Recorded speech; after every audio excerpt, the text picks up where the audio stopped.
G'day, I'm Dr. Warrick Jones. I'm the medical director here at North Haven Hospice. I'd like to share with you some of the important things that are pressing on my mind and heart at the moment. I've been doing this job for 30 odd years now, and we do this, myself and the team around us, we do this because we believe people are really important, and as someone approaches the end of life, their vulnerability becomes quite acute.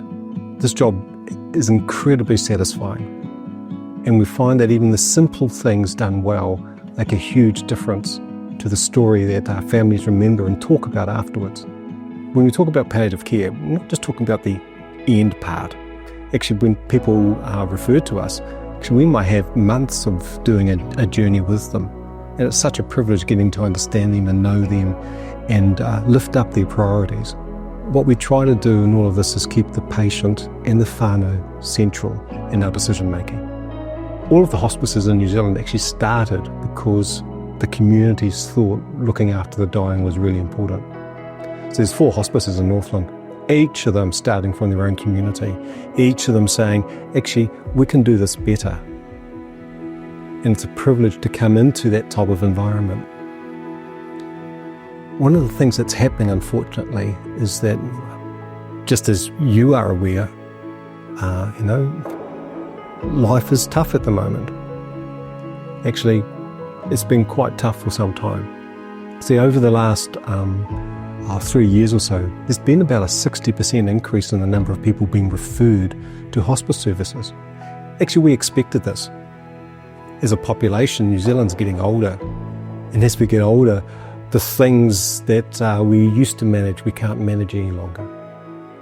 So it's not just cancer, but it's also when the heart isn't working right, when the lungs aren't working right, when the kidney's not working right, actually when the mind isn't working right. With this increase in need, we haven't unfortunately had an increase in funding. I don't want to sort of talk just about money, but actually it is money that makes us this service possible. At the moment, it costs about $8.5 million to have this service in whangarei.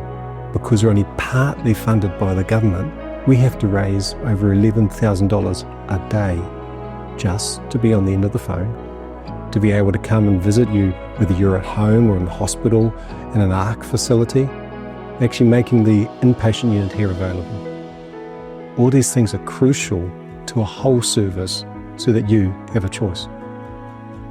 We'd like you to partner with us in making that choice still available to people. Let me remind you, the service costs money, but the service when it is delivered is without charge to those who need it. We want to maintain that. We want to maintain our breadth of support to you. One of the interesting things about being involved or entrusting yourself to hospice care is that your care happens where you want it to happen. The majority of that is at home. We'll follow you through to the hospital if that's where you are, into a rest home if that's what you need. Occasionally, less than 10% of the people that entrust themselves to us need to come into the unit for a few days. With hospice teams involved in Northland, you're twice as likely to be able to be cared for and die at home. There are many unique things about Northland.